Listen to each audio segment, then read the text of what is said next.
جلال آباد ښار سراج العمارت بڼ کې د یو شمېر سړکونو، ویالو، پلو لارو او د برق پیو د ګټې اخیستنې پروګرام په همدې موخه جوړو شوو مراسمو کې د ننګرهار ښاروال مولوي روح الله حقمل او د سیمې یو شمېر اوسېدونکو شتون درلود.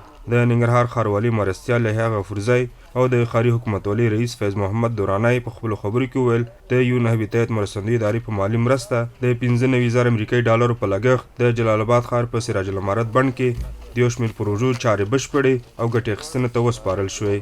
دغه سرکونه چې د ښاروالۍ په هلو ځلو د UN هابیتات په مالي مرسته او د دوه جوړه شوراګانو لخوا تطبیق شوله. دغه پروژه نن ګټې اخیستنې ته وړاندې شوله. په دې پروژه کې 525 متره سرک چې بر 1 متره دی، ویالې 1050 متره دی،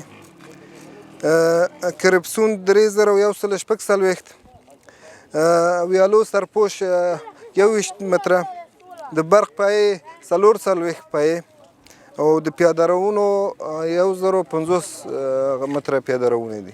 د مسؤلینو په خبره دوی په پلان کې لري هغه پروژې چې چارې بشپړې شوي ډېر ژر به یې ګټې اخیستنې ته وسپاري. د ننګرهار ملي تلویزیون درنو لیدونکو، د راډیو قدرمن اوریدونکو، دا اوس تاسو لپاره زموږ د دې مهال خبرونه له ملتیا مو مننه کوم. الله مو مل شه.